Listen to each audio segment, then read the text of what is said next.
गांव की शाम होने वाली थी। आसमान में काले घने बादल ऐसे छा गए थे जैसे दिन में ही रात हो गई हो। ठंडी हवाएं चल रही थीं और बिजली कड़क रही थी। वह अपनी पुरानी लकड़ी की रेहड़ी को ढकेलता हुआ चौराहे की तरफ जा रहा था। वह बहुत गरीब था। उसके पास बस यही एक ठेला था जिससे वह पाव भाजी बेचकर अपना गुजारा करता था। उसके घर की छत कच्ची थी जो हर बारिश में टपकने लगती थी। हे भगवान, आज बस बारिश ना हो। अगर आज भाजी नहीं बिकी तो कल तक सब खराब हो जाएगा। घर में राशन भी खत्म हो चुका है। वह इस उम्मीद में होगी कि आज कुछ पैसे लेकर आऊंगा तो घर का चूल्हा जलेगा। जैसे ही चौराहे पर अपना ठेला लगाया वैसे ही मोटी मोटी बूंदें गिरने लगीं। देखते ही देखते बहुत तेज़ बारिश शुरू हो गई। लोग अपनी अपनी दुकानों के शटर गिराकर घर जाने लगे। तभी उसने जल्दी से एक फटी हुई पन्नी निकाली और अपनी पाव भाजी को बचाने के लिए उसे ढक दिया। वह खुद तो भीग रहा था पर उसे चिंता अपनी भांजी की थी। तभी गांव का एक आदमी जो उसके ठेले के पास से जा रहा था, उसने उससे कहा, अरे ये क्या कर रहे हो? ऐसी आफत वाली बारिश में कौन बाहर आएगा तुम्हारी पाव भाजी खाने? घर जा भाई, वरना बीमार हो जाएगा। भाई, गरीब को बीमारी से ज्यादा भूख का डर लगता है। आज दिन भर से 1 रुपये की भी बोहनी नहीं हुई है। अगर खाली हाथ घर गया तो उसे क्या मुंह दिखाऊंगा। बारिश और भी तेज हो गई। वह एक पेड़ के नीचे खड़ा होकर बस आसमान की तरफ देखने लगा। उसकी आंखों में आंसू थे और दिल में डर। रात के 8 बजे बज गए थे। बारिश थोड़ी धीमी हुई थी लेकिन हर तरफ सन्नाटा था। उसने सोच लिया था कि आज का दिन उसके लिए ख़राब गया। अब घर लौट जाना चाहिए। वह अपना सामान समेट ही रहा था कि अचानक एक बड़ी सी कार कीचड़ उछालती हुई आई और सीधे ठेले के पास आकर रुक गई। उस कार से एक साहब बाहर उतरते हैं और कहते हैं, ओ भाई, क्या कुछ खाने को मिलेगा? हम लोग शहर जा रहे थे लेकिन आगे का रास्ता बंद है। बहुत जोर की भूख लगी है। जी साहब, भाजी तो तैयार है, बस पाव गरम करने की देर है। आप 5 मिनट रुकिए, मैं अभी देता हूँ। अरे भाई जल्दी करो, इस ठंड में कुछ गर्मा गर्म मिल जाए तो जान में जान आए। मुरझाए हुए चेहरे पर रौनक आ गई। उसने जल्दी से चूल्हा जलाया। मक्खन की खुशबू चारों तरफ फैल गई। उसने तवे पर भाजी को अच्छे से मैश किया और पाव को मक्खन लगाकर लाल होने तक सेंका। गर्मा गर्म धुआं निकलती पाव भाजी देखकर उन मुसाफिरों की भूख और बढ़ गई। जिसके बाद गर्मा गर्म पाव भाजी की प्लेट सजाकर साहब को देता है और कहता है, लीजिए साहब, गर्मा गर्म पाव भाजी खाइए। वाह भाई, क्या स्वाद है। हमने शहर के बड़े होटलों में खाया है पर ऐसी चटपटी भाजी कहीं नहीं मिली। तुमने तो कमाल कर दिया। सच में यार, इस बारिश में इसका स्वाद दुगुना हो गया है। भाई 2 प्लेट और लगाओ। उसकी मेहनत रंग लाई। उन लोगों ने भरपेट खाना खाया। जब पैसे देने की बात आई तो साहब ने खुश होकर उसे 2000 का नोट थमा दिया। साहब, ये तो बहुत ज्यादा है, मेरे पास तो छुट्टे भी नहीं है। रख लो भाई, इस मुसीबत में तुमने हमें खाना खिलाया, ये इसके लिए छोटा सा इनाम है। खुश रहो। गाड़ी वहाँ से चली गई। तभी उसने उस नोट को अपने सर से लगाया और भगवान का शुक्रिया किया। वह जल्दी जल्दी अपना ठेला लेकर घर की तरफ भागा। उसे लग रहा था जैसे आज वह दुनिया का सबसे अमीर आदमी है, पर उसे नहीं पता था कि गांव का ही एक लालची आदमी यह सब छुप कर देख रहा था और उसके मन में जलन पैदा हो रही थी। वह गांव में एक छोटी सी किराने की दुकान चलाता था, लेकिन उसका दिल बहुत छोटा था। जब उसने देखा कि कल रात उसने एक ही बार में 2000 रुपये कमा लिए तो उसके पेट में वह बात पच नहीं पाती। वह सोचने लगा कि अगर यह गरीब पाव भाजी वाला ऐसे ही पैसे कमाने लगा तो कल को यह मेरी बराबरी करने लगेगा। जिसके बाद वह अपने चेले से कहता है, देख रहा है, कल तक जिसके पास नमक खरीदने के पैसे नहीं थे, आज उसके ठाठ देख। ये शहर वाले भी पागल हैं, कहीं भी रुककर कुछ भी खा लेते हैं। हमें कुछ ऐसा करना होगा कि इसकी दुकान पर कोई कदम भी न रखे। हल्की हल्की बूंदाबांदी शुरू हो गई। वह अपनी भाजी तैयार कर रहा था। तभी वह अपने 2-3 साथियों के साथ वहां पहुंचा और जानबूझकर शोर मचाने लगा। अरे छी छी, ये कैसी बदबू आ रही है तेरे ठेले से। इस भाजी में सब्जियां सड़ी हुई इस्तेमाल कर रहा है क्या? कल रात शहर वालों को तो ठग लिया और अब हमें बीमार करने का इरादा है क्या? नहीं भैया, ये आप कैसी बात कर रहे हैं? सुबह ही मंडी से ताजी गोभी और मटर लाकर दिए हैं और अपने ठेले पर सफाई का पूरा ध्यान भी रखता हूँ। अरे चुप कर। सबको दिख रहा है कि तू बारिश के गंदे पानी में पांव सेंक रहा है। गांव वालों सुन लो, अगर इसकी पांव भाजी खाई तो पेट खराब होना पक्का है। कल रात जो लोग खाकर गए थे, सुना है उनकी तबीयत बिगड़ गई है। उसकी बात सुनकर जो एक आध लोग आने वाले थे वो भी ठिठक गए। गांव में अफवाह आग की तरह फैलती है। वह सफाई देता रहा, लेकिन वहाँ इतना हंगामा किया गया कि लोग डर के मारे दूर हटने लगे। उसका दिल टूट गया। उसे समझ ही नहीं आ रहा था कि बिना किसी गलती के उसे यह सब क्यों झेलना पड़ रहा है। अगले 2 घंटे तक वह खाली बैठा रहा। बारिश तेज होने लगी थी और वह दूर खड़ा यह सब देखकर हंस रहा था। तभी अचानक वही गाड़ी फिर से आकर रुकी जो परसों आई थी। गाड़ी से वही साहब बाहर निकले, लेकिन आज उनके साथ उनकी पत्नी भी थी। साहब मुस्कुराते हुए उसके पास आते हैं और कहते हैं, नमस्ते भाई, आज हम खास तौर पर तुम्हारी पाव भाजी खाने के लिए शहर से यहाँ तक आए हैं। मेरी पत्नी को तुम्हारी भाजी का स्वाद इतना पसंद आया कि उसने आज घर पर खाना ही नहीं बनाया। साहब, पर यहाँ तो लोग कह रहे हैं कि मेरी भाजी खाकर आपकी तबीयत खराब हो गई थी। अरे कौन फैला रहा है ये झूठ? हम तो कल से और ज़्यादा तरोताज़ा महसूस कर रहे हैं।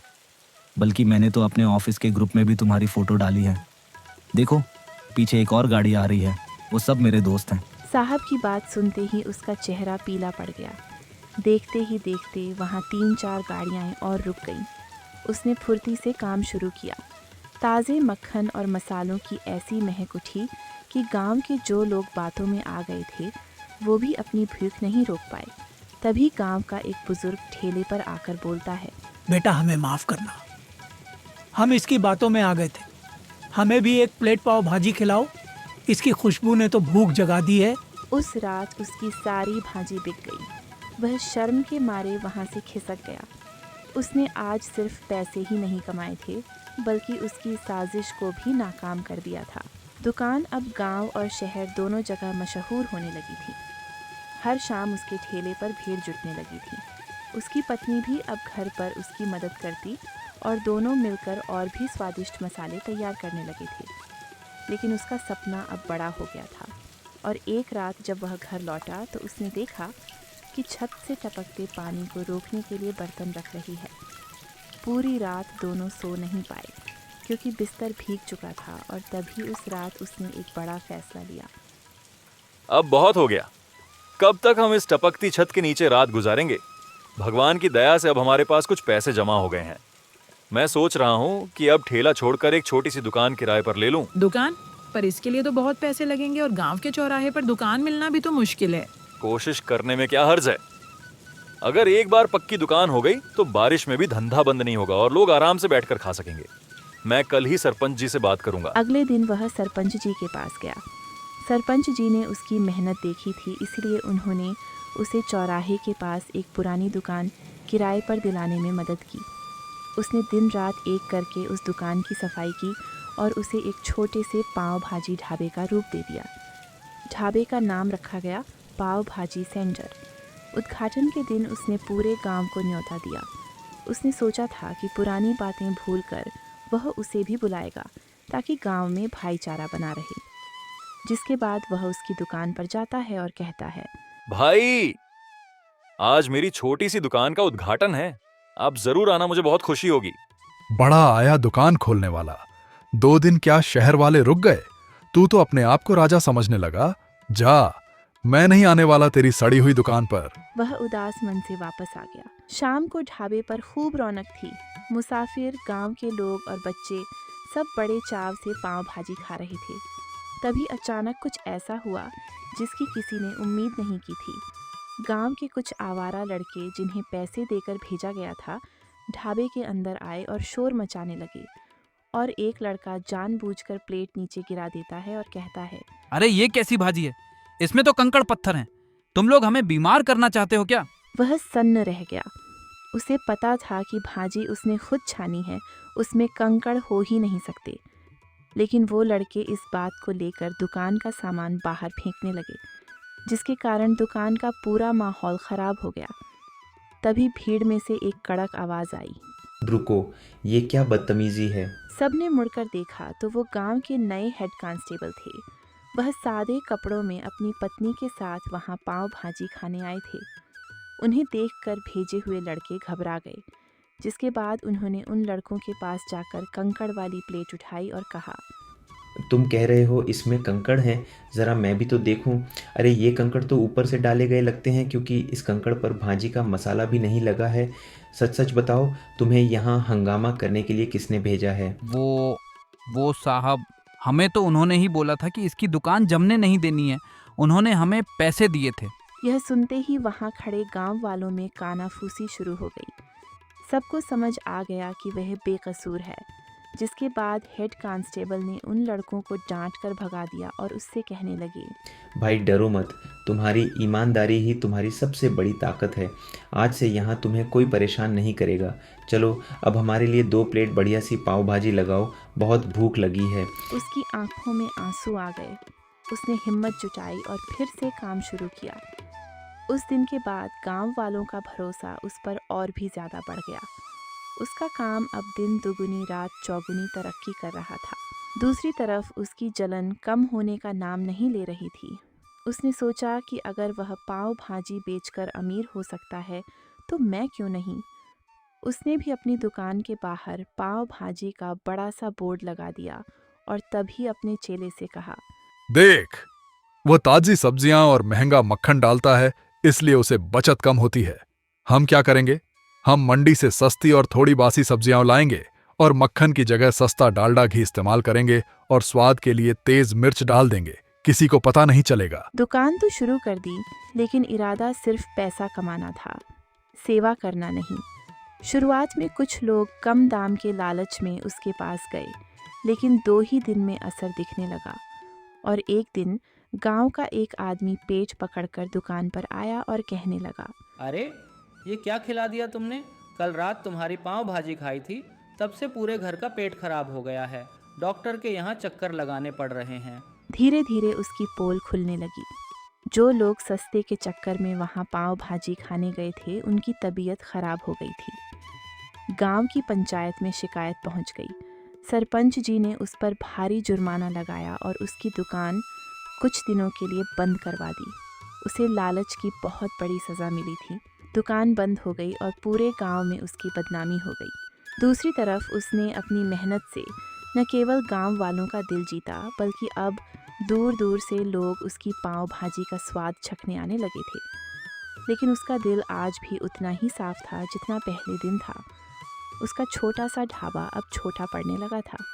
शहर के एक बड़े अखबार में उसकी कहानी छपी कि कैसे एक गरीब पाव भाजी वाले ने अपनी ईमानदारी से अपनी किस्मत बदली।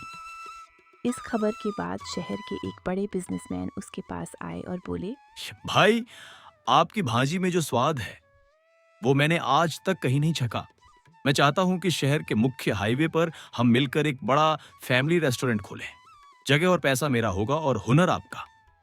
साहब, मैं तो एक छोटा सा आदमी हूँ। मुझे डर लगता है कि कहीं मैं इतनी बड़ी जिम्मेदारी संभाल पाऊंगा या नहीं। क्यों नहीं संभाल पाएंगे? आपने कीचड़ और बारिश में ठेला चलाया है। ये तो फिर भी छत के नीचे का काम है। आपको भगवान ने मौका दिया है, इसे मत छोड़िए। वह मान गया। कुछ ही महीनों में हाईवे पर एक आलीशान ढाबा तैयार हो गया, जिसका नाम रखा गया असली पाव भाजी। अब उसके पास काम करने के लिए कई लोग थे, लेकिन वह आज भी खुद खड़े होकर भाजी का मसाला तैयार करता था ताकि स्वाद न बदले। वह अब एक बड़ा आदमी बन चुका था। उसने गांव में अपने लिए एक पक्का और सुंदर घर बनवा लिया था। एक दिन जब वह अपने पुराने गांव के चौराहे से गुजर रहा था, तो उसने देखा कि वह अपनी दुकान के बाहर बहुत उदास बैठा है। उसकी दुकान पर धूल जमी थी और वह बहुत कमज़ोर लग रहा था, जिसके बाद वह उसके पास जाता है और कहता है, भाई राम राम, क्या हाल चाल है? तुम यहाँ? भाई मुझे माफ कर दो, मैंने तुम्हारे साथ बहुत बुरा किया, तुम्हारी दुकान उजाड़ने की कोशिश की। आज देखो, कुदरत ने मुझे वहीं लाकर खड़ा कर दिया है। मेरी दुकान बिकने के कगार पर है और मेरे पास कोई काम नहीं है। पुरानी बातें भूल जाओ भाई। इंसान गलती का पुतला है। मुझे आपसे कोई शिकायत नहीं है। अगर आप चाहें तो मेरे नए होटल में स्टोर मैनेजर का काम संभाल सकते हैं। मुझे किसी भरोसेमंद आदमी की जरूरत है। तुम सच में महान हो। मैंने तुम्हें गिराना चाहा और तुम मुझे सहारा दे रहे हो। मैं वादा करता हूं अब कभी लालच नहीं करूंगा और पूरी ईमानदारी से काम करूंगा। उसने उसे गले लगा लिया। गांव वाले यह देखकर दंग रह गए कि कैसे एक गरीब पाव भाजी वाले ने न केवल गरीबी को हराया बल्कि अपने दुश्मन को भी अपनी अच्छाई से जीत लिया। यह कहानी हमें सिखाती है कि बारिश चाहे कितनी भी तेज़ हो, अगर इरादे पक्के हों तो सूरज ज़रूर निकलता है। तो दोस्तों, आप लोगों को ये कहानी कैसी लगी कमेंट करके ज़रूर बताएं और ऐसी कहानियों को देखने के लिए वीडियो को लाइक करें और चैनल को सब्सक्राइब करें।